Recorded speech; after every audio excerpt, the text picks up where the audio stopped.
The stars were quiet until the day Earth's battleship arrived. No one saw it coming.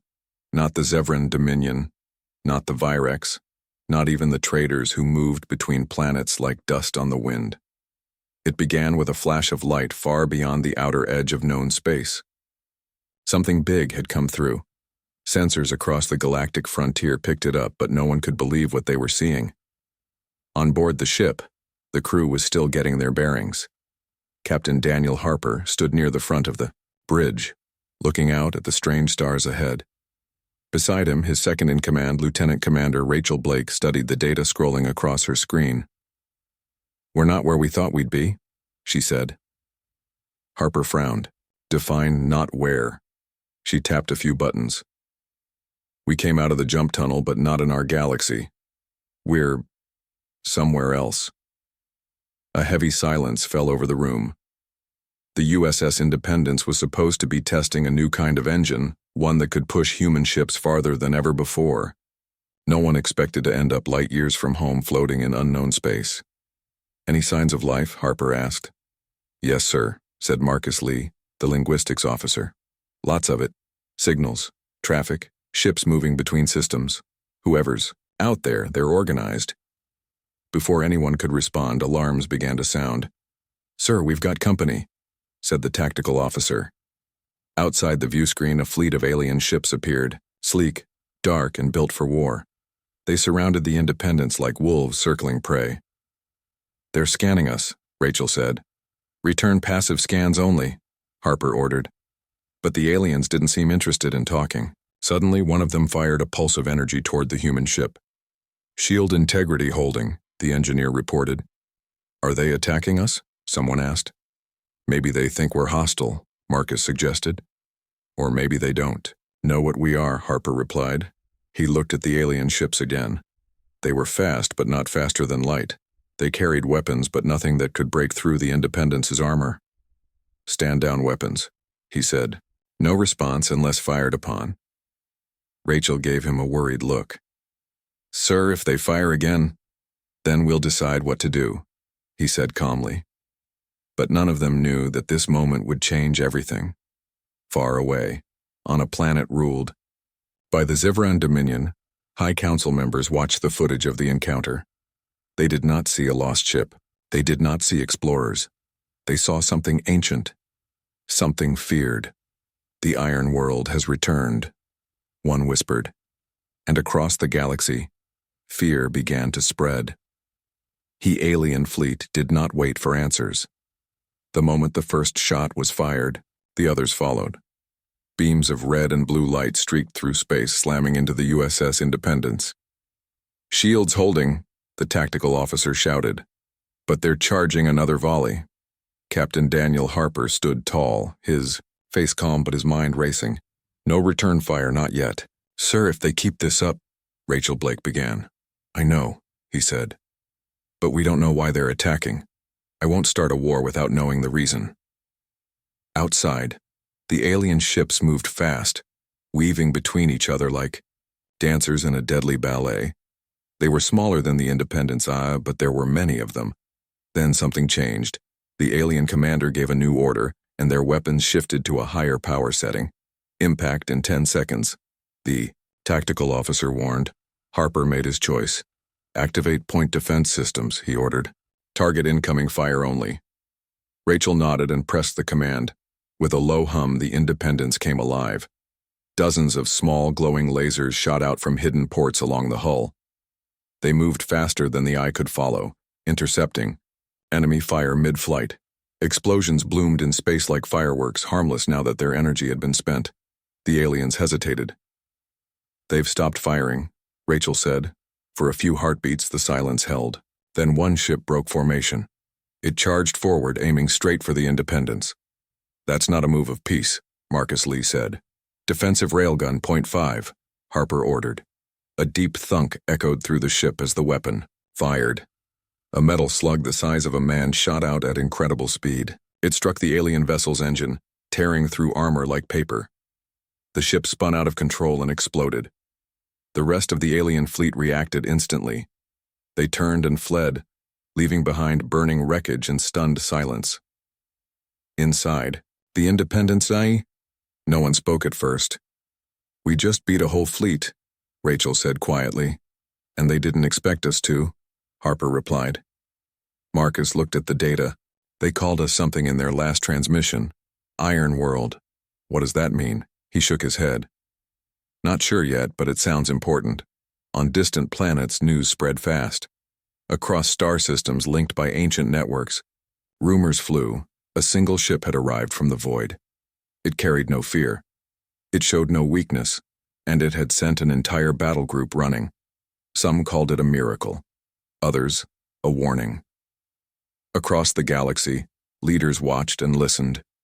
They did not yet understand what had come, but they knew one thing. Earth had arrived.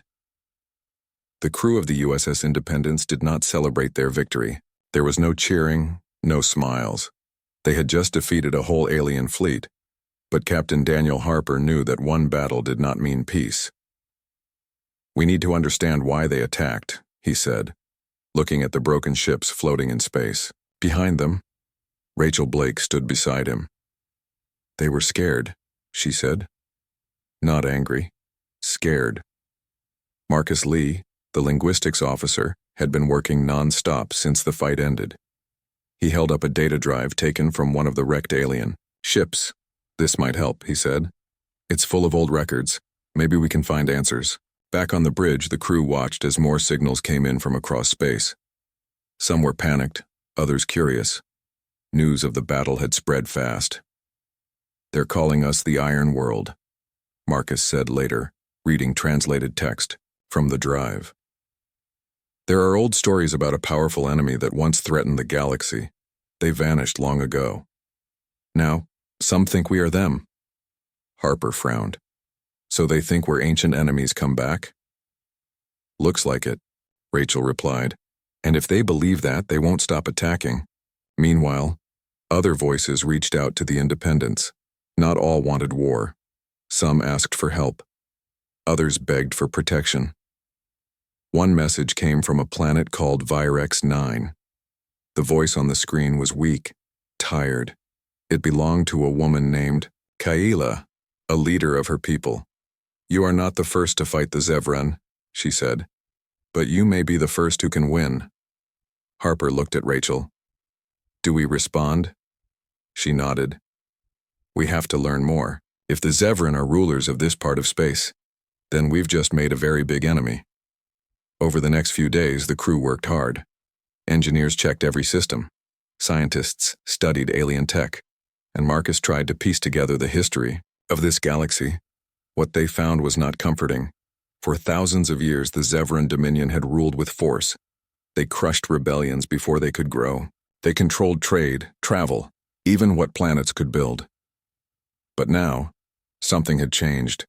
A single ship had stood against them, and won.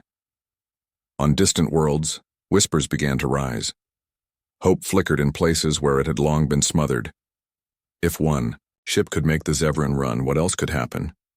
Harper knew they had stepped into something much bigger than themselves. He looked out at the stars. We didn't come here to start a war, he said quietly. But whether they wanted it or not, one had already begun. The USS Independence drifted near the edge of a dying star system. Its crew had seen enough to know they were no longer just explorers. They were players in a war that had been brewing for centuries. Captain Daniel Harper sat in the briefing room with his officers. Rachel Blake stood by the display screen showing a map of nearby space. One planet glowed red. This is Zevran Stronghold Delta, she said. Deep inside enemy territory. We've intercepted signals about a new weapons facility hidden there. Marcus Lee nodded. It looks like they're building something big, maybe a weapon meant to target us. Harper looked at the faces around him. They had all changed since arriving in this galaxy.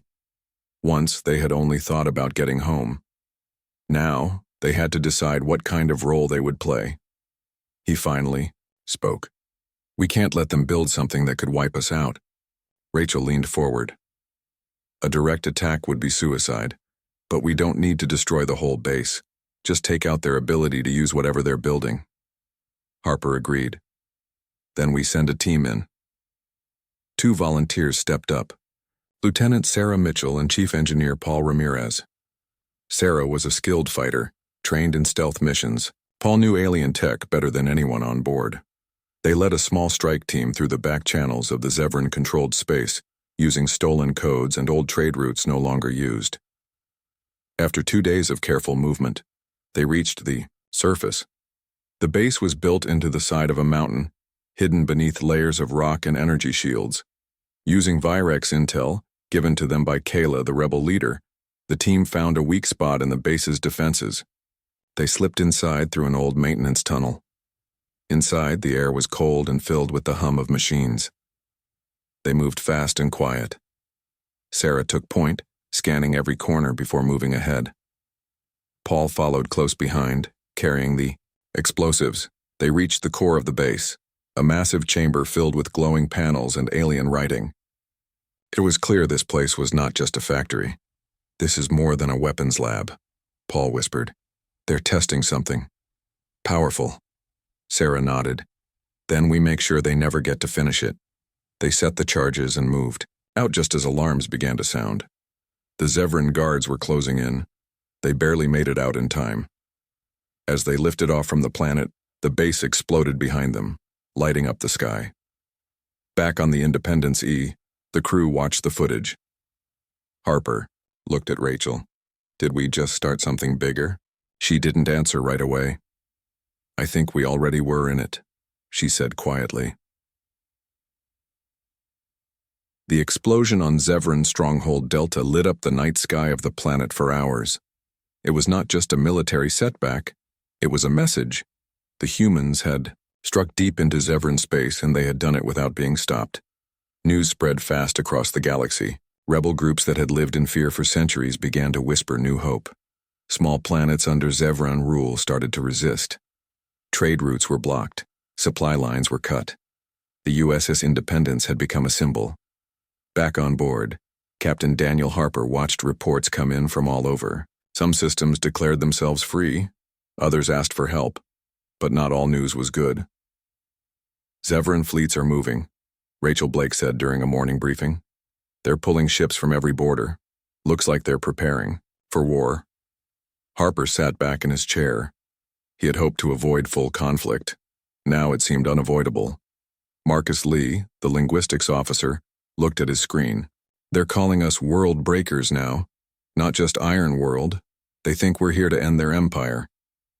"Maybe we are," Rachel said quietly. Harper gave her a look. "We didn't come here to start wars." "But we did," she replied. "And now people are following us." He knew she was right. The rebels weren't just asking for help. They were looking to the Independence for leadership. Then came a message from Earth. It was short and direct. "Return home. Immediately. We need to talk." The crew gathered around the display. After months of silence, Earth Command had finally made contact. "They must have picked up our signal after we jumped," Marcus said. Rachel crossed her arms. "They'll want to know what's happening out here." Harper stood up. "And if we tell them everything, they might send more ships." That thought hung in the air. More ships meant more power, more protection, but also more danger. If Earth entered this war, it would change everything. Later that night, Harper stood alone on the observation deck. He looked out at the stars, thinking about the choice ahead. Did they keep fighting? Did they go home?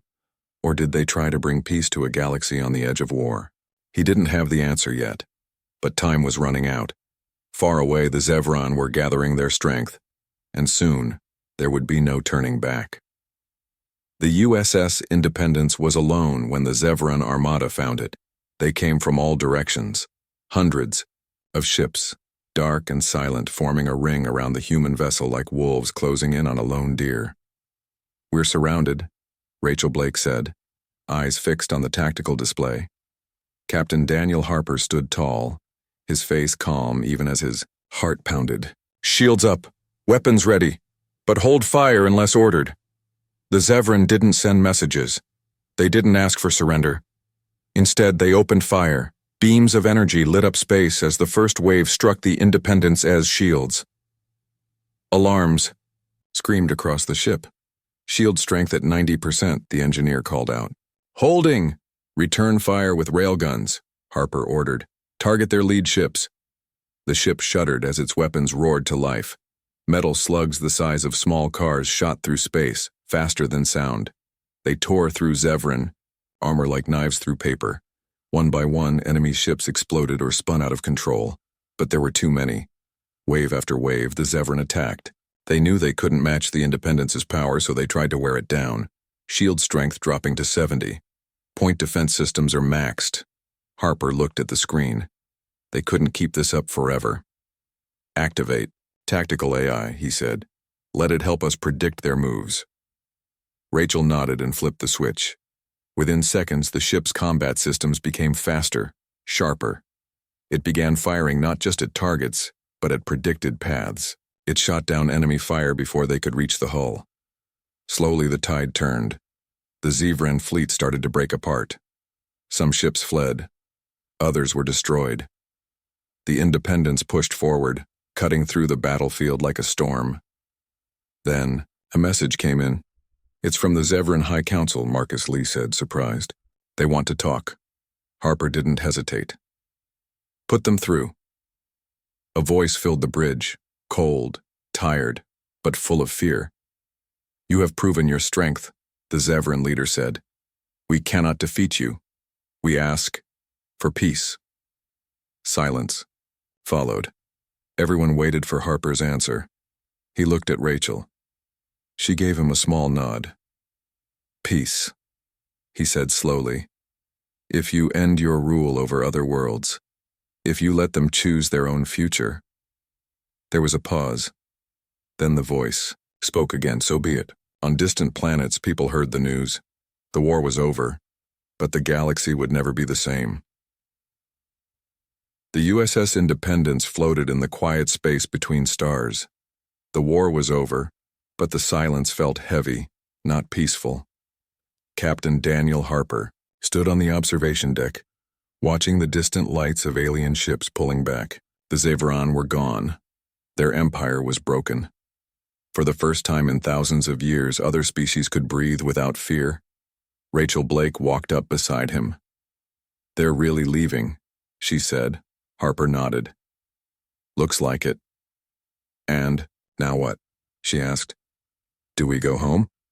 He didn't answer right away. He looked around at the crew moving through the halls, the faces tired but proud. They had come to explore. Instead, they had changed a whole galaxy. "We've done more than we ever planned," he said. "But maybe we've done enough." Back on the bridge, Marcus Lee was translating one last message from the rebel leaders. It was short. "Thank you." That was all. Later that day, Harper met with Kayla, the Virex leader, through a secure channel. Her people had suffered under Zevran rule for centuries. "You gave us a chance," she said. "Now we have to build something new." He smiled slightly. "Just don't turn into them." She laughed softly. "We'll try not to." Before leaving, the Independence dropped off supplies and shared some of its tech. Nothing too powerful, just enough to help defend themselves. Then came the final order. "Set course for home," Harper said. The ship's engines hummed as the jump drive powered up. The stars stretched, then snapped back into light. Space folded around them.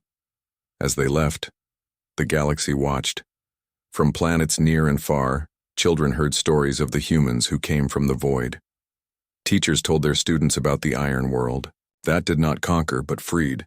Some called them heroes, others ghosts of fate. On one small world, a boy sat outside his home, looking up at the sky.